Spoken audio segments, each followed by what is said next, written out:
Yeah, so this is like part 2 of the DIY front bumper. I'll show you what I've got so far and then the update with the car, because a little bit more progress has happened yesterday, but it wasn't worth filming, so I'll show you what I've done to the bumper and what else we're going to do, and just to try and make it a bit better and a little process of it. It's a bloody lovely day today, so hopefully we get quite a lot of progress done today. But I need to raise the front coilovers because the front tyres are now rubbing on the arches. I've sorted the rear arches out, had to put the cups in for the rear springs just so it stopped rubbing, but now it's just a little bit too high, so I'm going to try and take the adjuster cup out and then see if that brings it down a bit, just to make it look a bit cleaner, because the front sits really low and the back sits quite high, to be fair. So I'll show you the car in a minute once I've kind of done this bumper, and then I'll go and show you.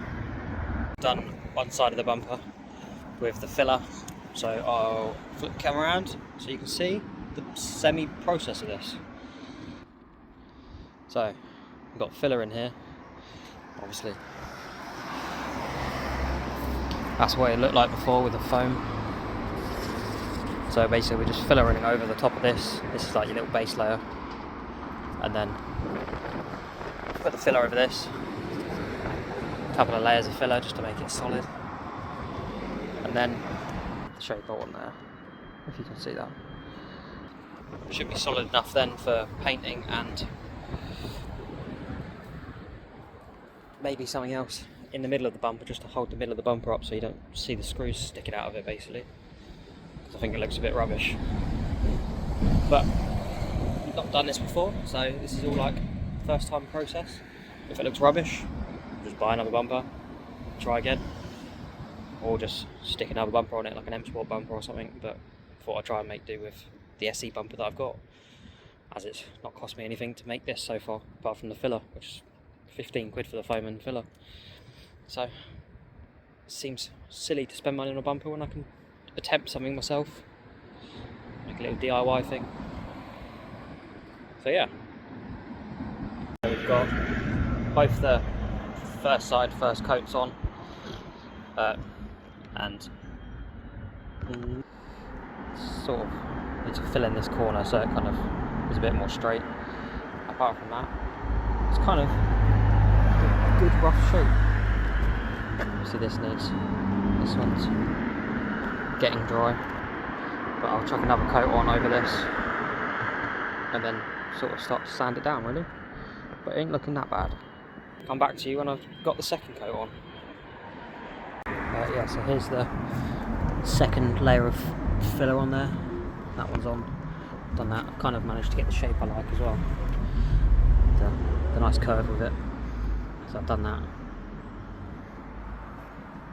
Yeah, it's coming together slowly and surely.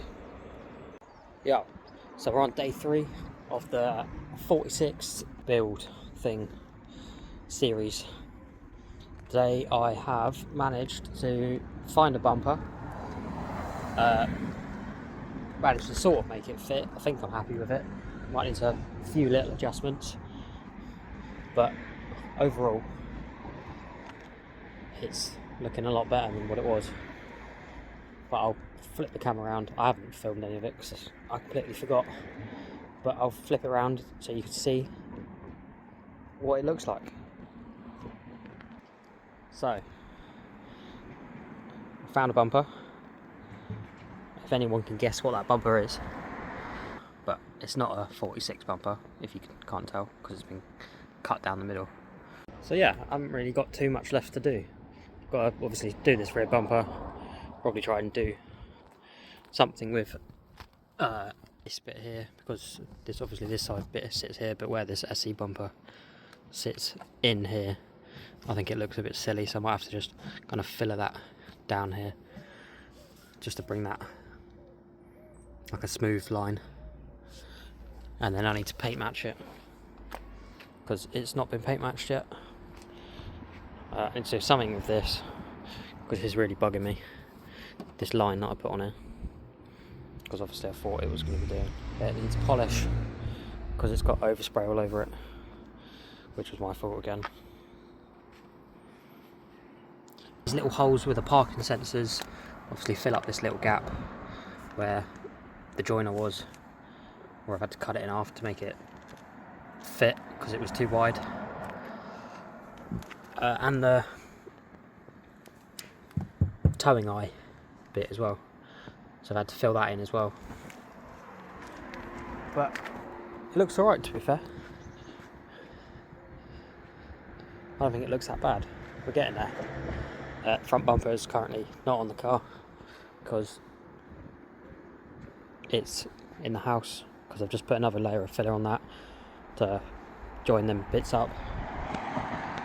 But yeah, it's coming along. I don't know, a couple of clips, but got the front tyres fitted.